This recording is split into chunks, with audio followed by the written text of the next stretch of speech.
are you watching from right now? Let us know in the comments. Now, let's dive into today's story. Chapter 1. Foundations.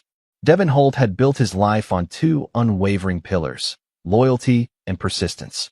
At 43, he'd transformed a small construction company inherited from his father into Holt Development Group, a regional powerhouse in commercial real estate.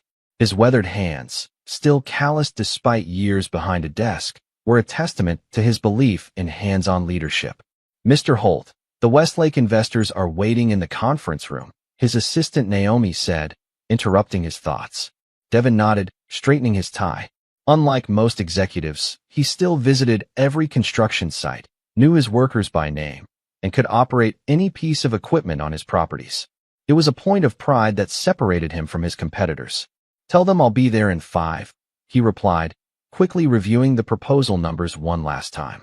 Across town, in the upscale district of Rosewood Heights, Valerie Holt was hosting her monthly charity luncheon. At 38, she was still striking. Her dark auburn hair framed an elegant face with calculating green eyes. She'd been a paralegal when she met Devin 15 years ago, drawn to his intensity and ambition. Over the years, she'd crafted herself into the perfect corporate wife, using Devin's success to climb the social ladder she'd always coveted. "Valerie, this fundraiser is brilliant," gushed Pamela Whitford, wife of the city's banking elite. "You've really outdone yourself." Valerie smiled graciously. "It's nothing, really. Devin always says community matters most." The lie slipped easily from her lips. In truth, Devin had barely noticed the event was happening. Their marriage had been cooling for years, the passion replaced by comfortable routine and mutual benefits. Barrett Reynolds observed the exchange from across the garden, his blue eyes narrowing slightly.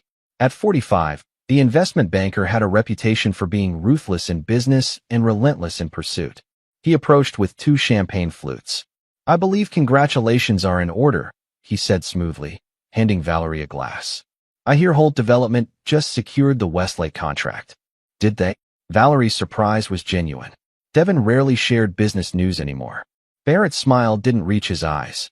"Perhaps your husband should keep you better informed. After all, partnerships require transparency." Their fingers brushed during the exchange, a touch that lingered seconds too long. It wasn't their first private moment. What had begun as harmless flirtation at a Christmas party 6 months ago had evolved into secretive texts, then accidental meetings, and finally, deliberate rendezvous at Barrett's downtown penthouse. Barrett wasn't just any affair partner. He was Valmont Capital's rising star, and Valmont was currently Holt Development's primary financing partner. The connection had started as business, with Barrett handling several of Devin's development loans. Now, their entanglement threatened everything Devin had built. Across town, Harold Holt sat in his modest home, reviewing his will one final time. At 78, the retired contractor knew his time was limited. Stage 4 pancreatic cancer had seen to that. What troubled him wasn't death, but what he'd discovered about his daughter-in-law and Barrett Reynolds. Harold had always been perceptive. When a chance encounter at his doctor's office revealed Valerie and Barrett in an intimate embrace, he'd hired a private investigator. What he learned sickened him. It wasn't just an affair, it was a calculated plan. Barrett wanted control of Holt Development's valuable land holdings, and Valerie was his ticket in. With trembling hands, Harold signed the updated will. He'd built his company from nothing, worked alongside his son to make it thrive, and he'd be damned if he'd let vultures pick it apart after his death. "Mr. Holt, are you certain about these changes?" His attorney, Lawrence Mathers, asked cautiously.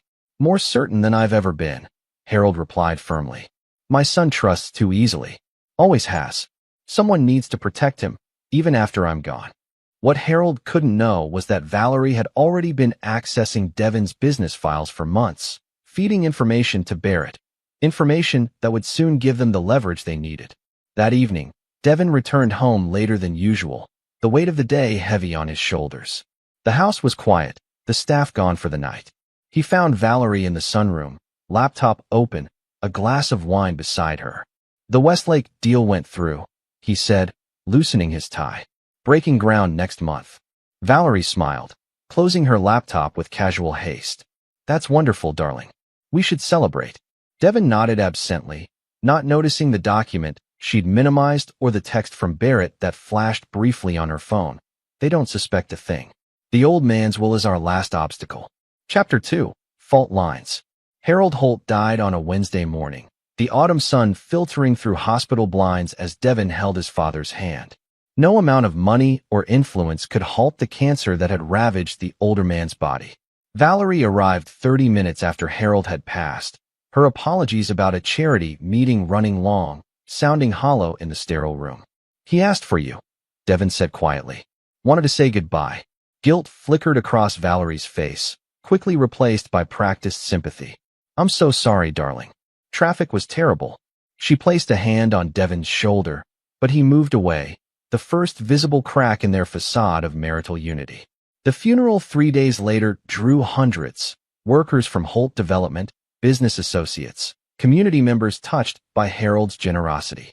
Devin stood stoic, accepting condolences with quiet dignity. Valerie performed her role of grieving daughter-in-law perfectly, though her eyes frequently strayed to Barrett, who attended as a business associate, representing Valmont Capital. "Your father was an exceptional man," Barrett told Devin, his handshake firm. "Valmont has always valued our partnership with the Holt family." "Thank you," Devin replied, noticing something predatory in Barrett's expression that triggered a primal warning bell. He'd seen that look before, in developers eyeing vulnerable properties before acquisition. As guests mingled at the reception, Lawrence Mathers approached Devin. "We need to discuss your father's will," the attorney said. "There have been some significant changes. Can you come to my office tomorrow?" Before Devin could respond, Valerie appeared at his side. "I'll be there too, of course," she stated rather than asked. Lawrence's expression remained neutral. "Mr. Holt made specific instructions about the reading. I'm afraid I must follow them precisely." That night, Devin found himself alone in his father's workshop, running his hands over the tools they'd once shared. He opened a drawer and found an envelope with his name written in Harold's distinctive script. Inside was a weathered photo of them at the groundbreaking of their first major project and a simple note: "Trust what you built, not what others claim to own. Look closer at everything, especially those closest to you." Confused, Devin tucked the note into his pocket as his phone buzzed with a text from an unknown number.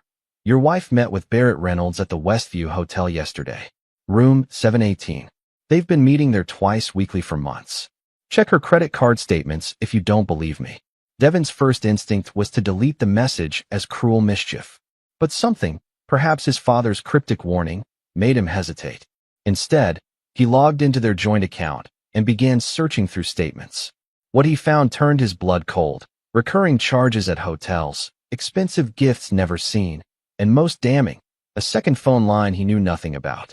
The next morning, Devin sat in Lawrence Mathers' office, the evidence of Valerie's betrayal burning a hole in his pocket. She arrived 15 minutes late, perfectly composed in designer black, a convincing mask of grief in place. "Before we begin," Lawrence said, "I must inform you that Harold made very specific provisions for how this reading should proceed." He slid a document across the desk. "He required that you both sign this confidentiality agreement regarding the contents of his will." "Is that really necessary?" Valerie asked, her voice carrying a note of irritation. "It was your father-in-law's explicit wish," Lawrence replied firmly. They both signed, though Devin noticed Valerie's hand trembled slightly. "Harold Holt's estate is substantial," Lawrence began, "totaling approximately $38 million in assets, properties, and his controlling interest in Holt Development Group." Valerie straightened, her attention sharpening. "However," Lawrence continued, "Harold made significant changes 3 months ago." He looked directly at Devin. He discovered something that troubled him greatly, something that led him to protect his legacy in an unconventional manner. As Lawrence outlined the terms, Devin watched his wife's expression shift from anticipation to shock, then barely concealed rage. Harold had placed everything, the company's shares, properties, even their family home, into an irrevocable trust with Devin as sole trustee. Valerie would receive only a modest stipend, conditional on her remaining married to Devin. "This is outrageous," Valerie snapped. "We've been married 15 years. I'm entitled to." "You're entitled to what the will specifies," Lawrence interrupted calmly. Mr. Holt was very clear about his wishes. Devin remained silent, the pieces falling into place. His father had known. Somehow, he'd discovered Valerie's betrayal and moved to protect the company and his son the only way he could. Outside the office, Valerie's composure shattered. "This is your fault," she hissed at Devin. "You and that controlling old man always shutting me out. Is that why you turned to Barrett Reynolds?" Devin asked quietly. Valerie froze, color draining from her face. "What are you talking about?" "Room 718. Twice a week for months." Devin's voice remained eerily calm. "Was it just sex, Valerie, or was it about my company too?" "You're being paranoid," she stammered, but her eyes darted away. "We'll discuss this at home," Devin said, walking away. "I believe we have much to talk about." That evening, Devin prepared dinner himself, dismissing the staff for the night. He set the table meticulously, opened an expensive bottle of wine, and waited. When Valerie entered, her defenses were back in place, a counter-strategy prepared. "I don't know what you think you know," she began, but— "Sit down, Valerie," Devin interrupted, his voice quiet but commanding. "Dinner's getting cold." Chapter 3. Fracture. The dining room of the Holt mansion was silent except for the occasional clink of silverware against fine china. Devin ate methodically while Valerie pushed food around her plate, tension building with each passing moment. "Your father was a spiteful old man," she finally said, breaking the silence. "That will is contestable, and you know it." Devin took a sip of wine, his face unreadable. "Is that what Barrett advised? To contest the will?" Valerie's fork clattered against her plate. "Stop saying his name like that. You don't know anything." "I know everything," Devin replied, pulling out copies of text messages, hotel receipts, and photographs. He laid them on the table one by one. "I know you've been feeding him information about my business for months. I know about the offshore account you opened together." He placed a final document on the table. "And I know about the planned hostile takeover of Holt Development." Valerie's shock was genuine. "How did you?" "My father knew first," Devin interrupted. "He hired someone to follow you after he saw you with Barrett. It seems I wasn't the only one you underestimated." Color rose in Valerie's cheeks. "You don't understand. Barrett and I love each other." Devin laughed bitterly. "Or just love what you could gain together. My company, my assets, my life's work. You were never there." Valerie snapped. "Always at work, always with your precious company. Barrett actually sees me. He sees opportunity," Devin corrected. "And you were an easy path to what he wanted." Valerie's expression hardened. She reached into her purse and pulled out a folder, slapping it onto the table. "This is your father's original will, drafted before his changes. Barrett had a contact at the law firm make a copy." She placed her hand dramatically on the document, looking Devin directly in the eye. "You won't get a single cent, all right? When we're finished contesting this in court, you'll have nothing." Devin smiled, a cold, dangerous expression that Valerie had never seen before. "Then don't expect a single cent from me either." He slowly set his fork and knife down and stood up. "I want you out of my house by morning." "You can't do that," Valerie protested, her confidence wavering. "I'm your wife. This is my home too." "The home is in the trust," Devin reminded her. "And I'm the trustee. Check the paperwork." The next morning, Valerie left with 8 suitcases and a promise of legal warfare. By afternoon, Barrett Reynolds had filed the first of many motions to contest Harold's will, claiming undue influence and diminished capacity. Devin watched the legal maneuvering with calculated patience, appearing to those watching like a man under siege. In reality, he was gathering ammunition, connecting with contacts, and building an intricate web that would eventually entangle his betrayers. Weeks later, nightmare struck. The news broke on a Tuesday. Holt Development facing financial collapse, CEO accused of fraud. The story, filled with leaked documents and anonymous sources, painted Devin as a desperate man falsifying records after his father's death to maintain control of a failing company. Barrett's plan had been set in motion. With Valmont Capital suddenly calling in loans and investors spooked by the allegations, Holt Development's stock plummeted. Contractors halted work, partners distanced themselves, and the empire Devin had built alongside his father began crumbling. As Devin left the office that evening, reporters swarmed, shouting questions about fraud, bankruptcy, and his crumbling marriage. Through the crowd, he spotted Valerie and Barrett watching from a black SUV, satisfied smiles on their faces. That night, alone in his study, Devin made a decision. Playing defense would lead to certain defeat. It was time to become the predator rather than the prey. He opened his laptop and began writing a list of names. People who owed him favors, individuals with connections to Barrett's past, former employees of Valmont with grudges to settle. Next to each name, he noted their potential value in what would become an elaborate chess game. By dawn, Devon had formulated the first phase of his counterattack. He'd let them believe they were winning while methodically dismantling the foundation of their victory. He would sacrifice pawns to capture kings, burn bridges to trap his enemies on islands of their own making. And most importantly, he would remember his father's last words to him. Patience and precision, son. Those are the tools that build empires, and the weapons that topple them. Chapter 4. Calculated Losses. Devon Holt disappeared from public view over the next month as headlines about Holt Development's troubles multiplied. The corporate offices downtown sat half empty, projects stalled across the city, and rumors spread about impending bankruptcy. To all appearances, Barrett and Valerie's plan was succeeding brilliantly. What no one saw was Devon working from a converted warehouse on the city's outskirts, surrounded by documents, charts, and surveillance equipment. He'd assembled a small team of loyal employees and specialists who understood the meaning of discretion. They've scheduled the hearing to contest your father's will for next month, said Abigail Winters, a former prosecutor who now served as Devon's legal advisor. Her steel-gray hair and no-nonsense demeanor belied a strategic mind that had never lost a major case. Perfect, Devon replied, studying a complex flowchart on the wall. Let them think they're setting the timetable. Flynn Reeves, a former military intelligence officer who now handled Devon's security and information gathering, entered with a thumb drive. You were right about Barrett's offshore accounts, he reported. Found 3 in the Caymans, 1 in Switzerland. All opened within the last year. And the connections to Valmont's other acquisitions. 5 companies in the last decade, Flynn confirmed.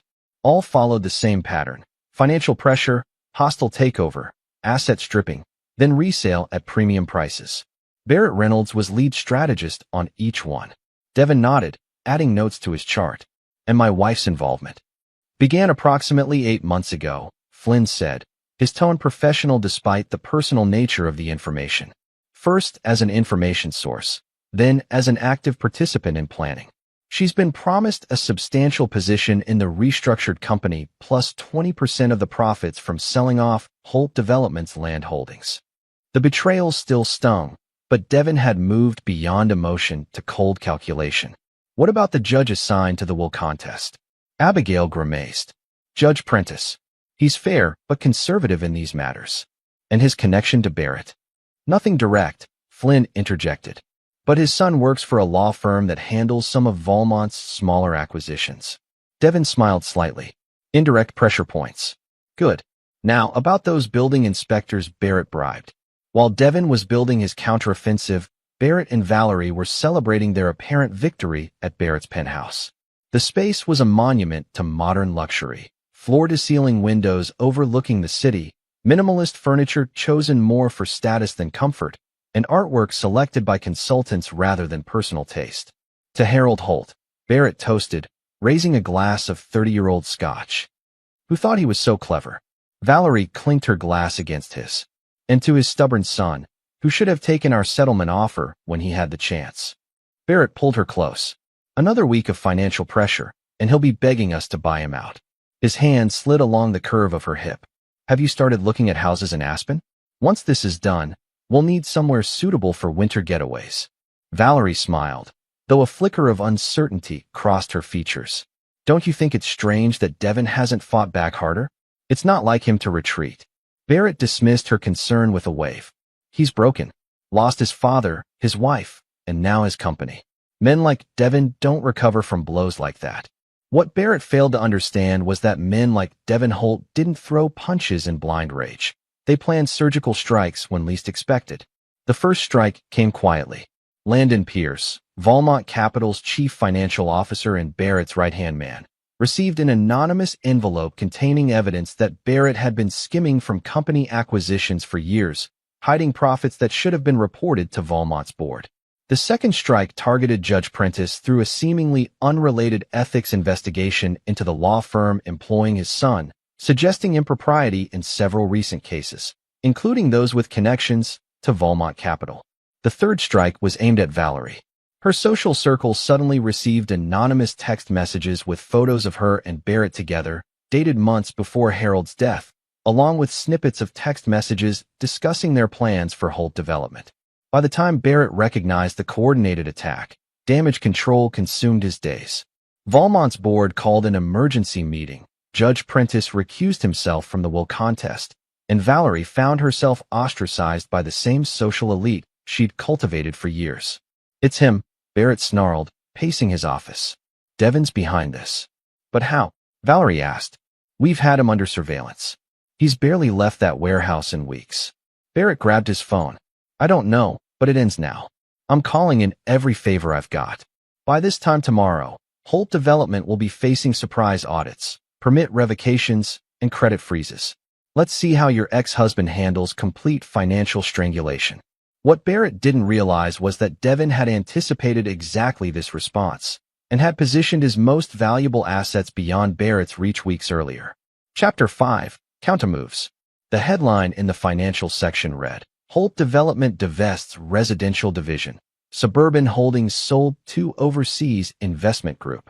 The article detailed how Devon Holt had sold off nearly 30% of his company's assets to an unknown Singapore-based consortium for a fraction of their market value. Barrett Reynolds slammed the newspaper down on his desk, his triumphant mood evaporating. "He's liquidating," he told Valerie over the phone. "Dumping assets before we can get to them. Isn't that good for us?" Valerie asked. "It shows he's desperate." "No, it's not good," Barrett snapped. "He's moving money where we can't track it. And these buyers could be straw men, fronts he's using to maintain control while appearing to sell." Barrett's instincts were partially correct. The Singapore consortium, Meridian Partners, was indeed connected to Devon, but not in the way Barrett suspected. Its principal investor was Takashi Yamamoto, whose construction company had been saved by Harold Holt 30 years earlier when local banks refused financing. The debt had never been forgotten, and now Takashi was returning the favor by helping Devon shield assets. Meanwhile, the legal battle intensified. With Judge Prentice recused, the will contest was reassigned to Judge Marlene Sandoval, known for her meticulous attention to detail and impatience with legal gamesmanship. Barrett's attorneys filed motion after motion, each designed to drain Devon's resources and patience. What they didn't know was that Devon had anticipated the war of attrition. While appearing to struggle under the legal onslaught, he was setting up the next phase of his counterattack. "Ms. Winters, they've requested another continuance," Devon observed, reviewing the latest filing in his warehouse command center. Abigail Winters nodded. "Third one this month. They're trying to bleed you dry with legal fees." "Let them think it's working," Devon replied.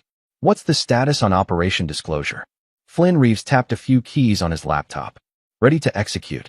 We've identified 7 former Valmont acquisition targets with principals willing to testify about Barrett's methods. 3 have documented evidence of threats and manipulation." "And the SEC connection?" "Commissioner Delgado owes your father for keeping his nephew out of trouble 5 years ago. He's agreed to expedite the review of our findings." Devon nodded, satisfied. "Execute in 3 days. Coordinate with the financial press for maximum exposure." The trap was elegant in its simplicity. While Barrett focused on the will contest and pressuring Holt Development's remaining assets, Devon was preparing to expose Valmont Capital's acquisition practices to regulatory scrutiny. Barrett had always operated in the gray area of legality, applying financial pressure, creating artificial crises, then swooping in as a savior to acquire companies at bargain prices.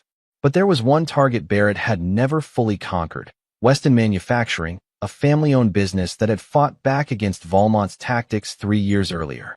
The company had ultimately survived, but its owner, Russell Weston, had suffered a heart attack during the battle. He'd been quietly gathering evidence against Barrett ever since, waiting for the right moment to seek justice. That moment had arrived. With Devon's resources and strategic guidance, Russell Weston filed a comprehensive complaint with the Securities and Exchange Commission, complete with documentation of Barrett's methods, recorded threats, and manipulation of market conditions. The news broke on a Thursday morning. SEC launches investigation into Valmont Capital acquisition practices. Executive Barrett Reynolds named as central figure.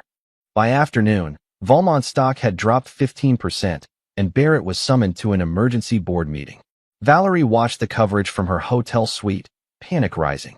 She tried calling Barrett repeatedly, but her calls went straight to voicemail. Finally, a text came through, "Emergency damage control. We'll call later. Stay quiet." As Barrett fought for his professional survival, Devin executed the next part of his plan. Flynn Reeves delivered a package to Landon Pierce, Valmont's increasingly disgruntled CFO, containing evidence that Barrett had been pursuing the Holt acquisition without full board approval, potentially exposing the company to significant liability. Mr. Pierce seemed quite interested in the information, Flynn reported back. "He should be," Devin replied. "His signature is on several of the more questionable documents." Self-preservation is a powerful motivator. That evening, as Barrett finally emerged from hours of interrogation by Valmont's board and legal team, he found Landon Pierce waiting by his car in the parking garage. "We need to talk," the CFO said grimly. "The board wants to distance Valmont from the Holt situation immediately. They're concerned about regulatory attention." Barrett's face hardened. "Tell them to grow a spine. We're too close to back out now." "It's not a suggestion, Barrett," Landon replied coldly. "It's a directive. All actions against Holt Development are to cease immediately. The board is preparing to announce that you acted without full authorization. They can't do that. I built Valmont's acquisition strategy. They can and they will," Landon stated flatly. "Unless you want to take full personal responsibility for any legal consequences." He handed Barrett a prepared statement. "Sign this by morning or clear out your office." As Barrett read the document, essentially admitting he'd exceeded his authority and acted without board approval, rage boiled within him. Somehow, Devin Holt had turned the tables, transforming from prey to predator in a matter of weeks. Barrett crumpled the paper. "I'll find another way," he growled. "Holt's not winning this." But even as he made this vow, Barrett's phone chimed with an email from his attorney. Judge Sandoval had scheduled an emergency hearing on Harold Holt's will for the following day, citing newly discovered evidence requiring immediate judicial review. Chapter 6: Sacrificial Pieces. The courtroom was nearly empty when Devin arrived for the emergency hearing. Just his attorney Abigail Winters, Barrett's legal team, and Valerie, who sat alone in the back row, her usually perfect appearance showing signs of strain. Barrett himself was conspicuously absent, still dealing with the fallout at Valmont Capital. Judge Marlene Sandoval entered briskly, her reputation for efficiency immediately apparent. "Counsel, I've reviewed the new evidence submitted by Mr. Holt's attorney, and I find it sufficiently concerning to merit this hearing. Ms. Winters, please proceed." Abigail rose, composed and prepared. "Your Honor, we've submitted documentation proving that the contest of Harold Holt's will was predicated on false claims and potentially criminal conspiracy." Barrett's attorney objected immediately, but Judge Sandoval waved him down. "I'll hear the evidence first, Counselor." What followed was a methodical presentation of evidence. Recordings of conversations between Barrett and Valerie discussing plans to contest the will months before Harold's death. Financial records showing payments to a law clerk who had access to the original will, and most damning, evidence that Barrett had attempted to bribe Harold's doctor to testify about diminished capacity. By the time Abigail finished, Barrett's attorneys looked shell-shocked, and Valerie had slipped out of the courtroom, unable to face the exposure of their scheme. Judge Sandoval's ruling was decisive. Harold Holt's will would stand as written, the trust would remain intact, and she was referring evidence of potential criminal conduct to the district attorney's office for review.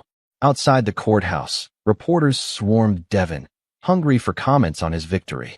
For the first time in months, he offered a brief statement. "My father built our company on integrity and hard work.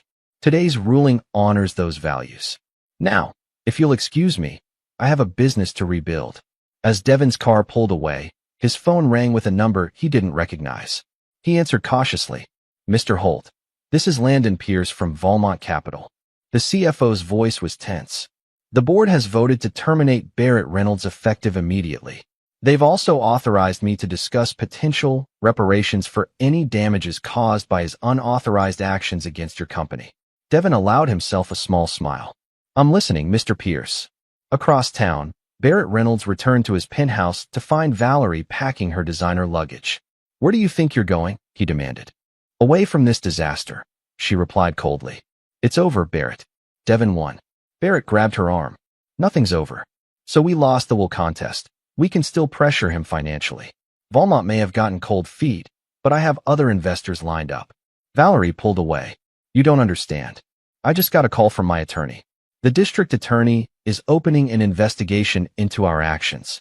Potential charges include conspiracy, attempted fraud, even criminal solicitation related to that doctor you tried to bribe. Her voice cracked. I could go to prison, Barrett. Don't be dramatic, he scoffed, though his own face had paled. We'll hire the best defense attorneys. No one's going to prison. You might be willing to risk that, Valerie said, zipping her suitcase. I'm not. I'm taking the plea deal they offered. Barrett froze. What plea deal? Testimony in exchange for immunity, Valerie stated flatly. I tell them everything about your plans, the bribes, the offshore accounts, all of it. You treacherous bitch, Barrett snarled, advancing toward her. After everything I promised you? Promises don't mean much when they're built on lies, she replied, backing toward the door. Devin warned me you'd turn on me eventually. Looks like he was right about that too. Devin, you've been talking to him. Barrett's rage was palpable now. Who do you think arranged the plea deal? Valerie asked, her hand on the doorknob. Goodbye, Barrett. I'd say it's been fun, but we both know better. As Valerie departed, Barrett's phone rang. Valmont's security team informing him they were en route to collect his company devices and escort him from the building. Simultaneously, his email pinged with a notification that his accounts were being frozen pending investigation. In the space of 24 hours, Barrett Reynolds had lost everything. His position, his reputation, his leverage, and his accomplice.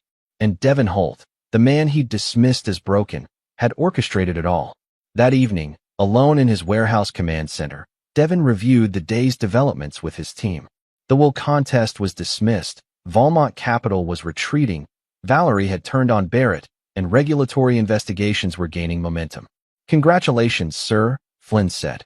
Most people would consider this a complete victory. Devin's expression remained serious. This isn't victory, Flynn. This is just clearing the board for the real game. What more could you want? Abigail asked. They're legally and financially crippled. Justice isn't the same as consequences, Devin replied quietly. My father taught me that. Barrett and Valerie tried to steal not just money, but legacy, everything my father and I built together. His eyes hardened. The legal system will handle part of their punishment, but some debts require more personal collection. Flynn and Abigail exchanged glances, recognizing that Devin's campaign was entering a new, more dangerous phase. What's our next move? Flynn asked. Devin turned to a fresh section of his planning wall. Now we make them experience exactly what they tried to inflict on me, complete and irreversible loss. Not just of money or position, but of identity and future. He began writing new names and connections, and we ensure they understand exactly who orchestrated their downfall. Chapter 7. Surgical Strikes. Barrett Reynolds sat in his attorney's office, the gravity of his situation becoming increasingly clear. The SEC investigation had expanded to include all his past acquisitions. Valmont Capital had not only terminated him, but filed suit for breach of fiduciary duty. The district attorney was considering criminal charges based on Valerie's testimony. Be straight with me, Arnold, Barrett demanded of his attorney. How bad is it? Arnold Graves, a veteran defense lawyer who had represented white-collar criminals for 3 decades, didn't sugarcoat his assessment. If the criminal charges stick, you're looking at 8 to 12 years. The civil penalties could exceed $20 million. And that's assuming we can keep some of these cases from going to trial. Barrett paled. What about my assets? Savings? Properties? The court has frozen most of them pending outcome of the Valmont lawsuit, Arnold replied grimly. Your accounts in the Caymans and Switzerland were flagged by FinCEN. They're unreachable for now. This is Holt's doing, Barrett seethed. Somehow he's orchestrated all of this. Arnold's expression remained neutral. Whether that's true or not is irrelevant to our defense strategy. We need to focus on damage control. What neither man knew was that Devin's plan was far more comprehensive than simply triggering legal consequences. While Barrett was distracted by his mounting legal troubles, Devin was systematically dismantling the remainder of Barrett's life. First came Barrett's reputation. Anonymous packages arrived at financial publications containing evidence of Barrett's previous unethical dealings. Companies destroyed, lives ruined, all for profit. The stories ran for weeks, each more damning than the last. Next came his personal relationships. Barrett's ex-wife received documentation of assets he'd hidden during their divorce settlement 10 years earlier. His estranged daughter learned he'd blocked a career opportunity for her boyfriend out of pure spite. Former friends discovered how he'd spoken about them behind their backs. By design, none of these revelations mentioned Devin Holt. They appeared to be the natural consequences of Barrett's own actions coming to light, a house of cards collapsing under its own weight. Meanwhile, Valerie found that her immunity deal came with unexpected limitations.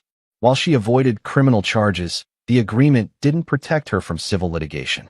Devin's attorneys filed suit against her for corporate espionage, breach of fiduciary duty, and intentional infliction of emotional distress. More devastatingly, Devin arranged for the charity organizations Valerie had used to build her social status to receive evidence of how she'd embezzled from their fundraising efforts, skimming small amounts over years that totaled nearly $200,000.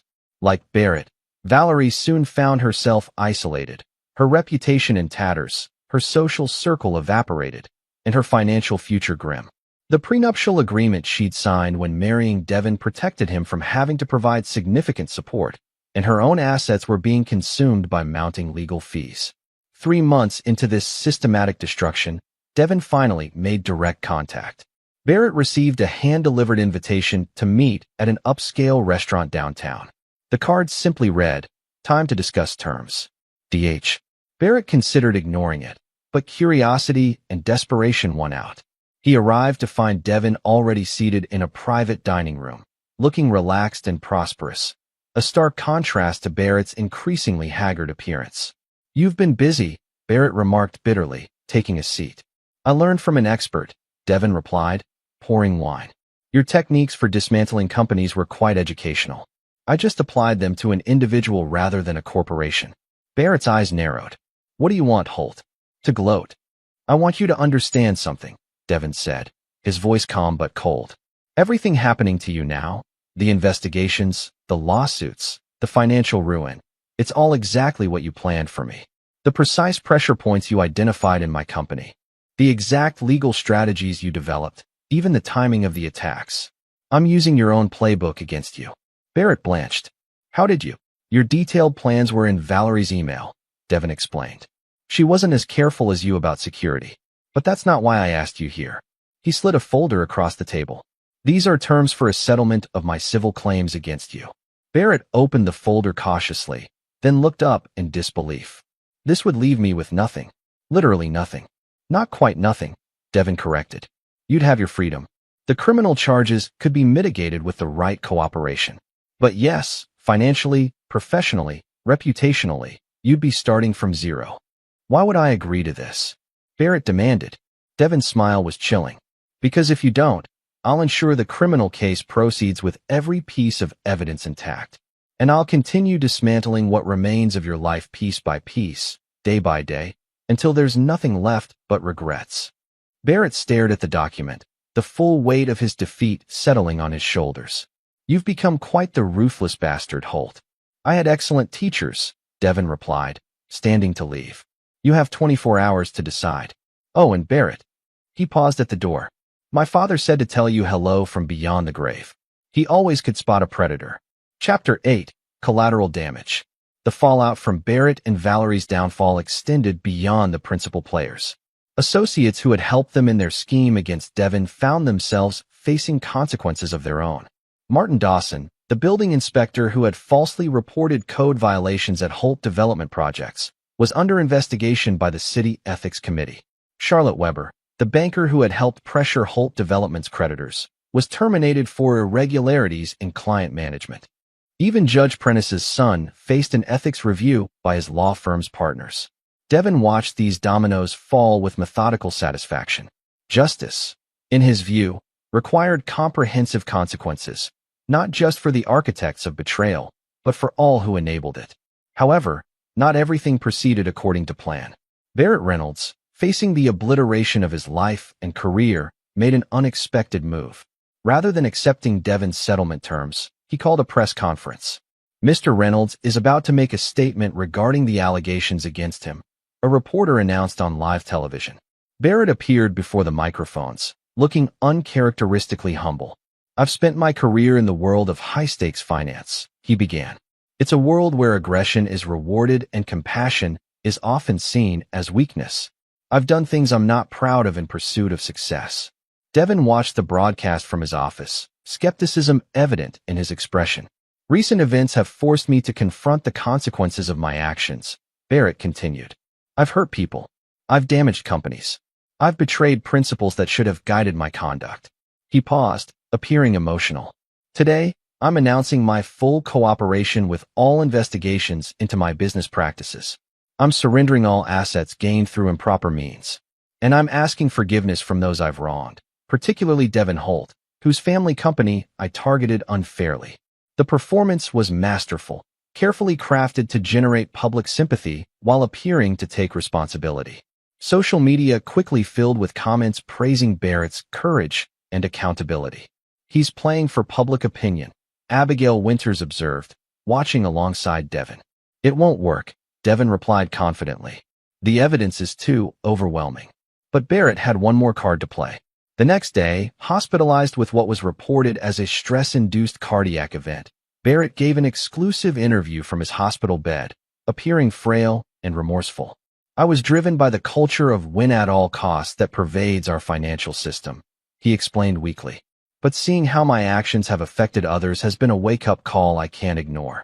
The narrative of redemption gained traction. Financial commentators began suggesting that Barrett was being made a scapegoat for common industry practices. A few voices even questioned whether Devin's pursuit of justice had become an obsessive vendetta. This turn of events forced Devin to adapt his strategy. A public battle of perception would ultimately distract from his primary goal, ensuring Barrett and Valerie faced irreversible consequences for their betrayal. "Let him have his public redemption tour," Devin told his team. "We focus on the legal and financial realities." He directed his attorneys to proceed with all civil claims while providing the district attorney's office with additional evidence for criminal prosecution. Simultaneously, he arranged for financial forensic experts to trace and document every ill-gotten gain in Barrett's complex web of accounts and investments. Meanwhile, Valerie made her own bid for redemption. Having lost her social standing and financial security, she approached Devin directly, arriving unannounced at his office one afternoon. "I'd like to speak with my husband," she told his assistant. "Ex-husband," Devin corrected, appearing in the doorway. "The divorce was finalized last week. Your attorney has the paperwork." Valerie looked diminished, her designer clothing replaced by simpler attire, her confident posture now uncertain. "Can we talk privately?" In his office, Valerie attempted a different approach than Barrett's public contrition. "We had 15 years together, Devin. That has to count for something." It counted for exactly $4.3 million in embezzled funds, according to my forensic accountants, Devin replied coolly. "Plus the corporate espionage, of course. I made mistakes," she admitted. "Terrible ones. But this campaign to destroy me completely, that's not the man I married." "The man you married trusted you," Devin pointed out. "He's gone now. Your actions saw to that." Valerie's composure cracked. "What do you want from me? I've lost everything. My reputation, my friends, my future. Isn't that enough?" "That depends," Devin replied, his expression hardening. "Have you lost sleep thinking about what would have happened if your plan had succeeded? Have you imagined me losing everything my father and I built? Have you considered the hundreds of employees whose livelihoods would have been destroyed as Barrett dismantled our company for parts?" Valerie looked away, unable to meet his gaze. "I didn't think so," Devin continued. "You're not sorry for what you did. You're sorry you failed." "That's not fair," she protested weakly. "Fair?" Devin's laugh was bitter. "Was it fair to plan my destruction while sharing my bed? Was it fair to betray a man who gave you everything you ever wanted?" He stood, signaling the end of the conversation. "You chose your path, Valerie. Now you can walk it to its end." As security escorted her from the building, Valerie made one final desperate plea. "He'll turn on you too, you know. Barrett always has contingency plans. He's not finished." Her warning, though motivated by self-preservation, contained a kernel of truth. Barrett Reynolds was indeed planning a counterattack, one final, desperate gambit to salvage something from the wreckage of his life. Chapter 9, Final Reckoning. Barrett Reynolds sat in a nondescript hotel room, surrounded by burner phones and laptop computers. His public redemption campaign had bought him breathing room, but not salvation. Criminal charges still loomed, civil lawsuits threatened his remaining assets, and his professional reputation, despite the sympathetic media coverage, remained in tatters.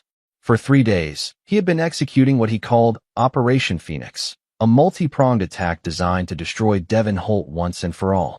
If Barrett couldn't recover his own life, he would at least ensure Devin didn't enjoy his victory.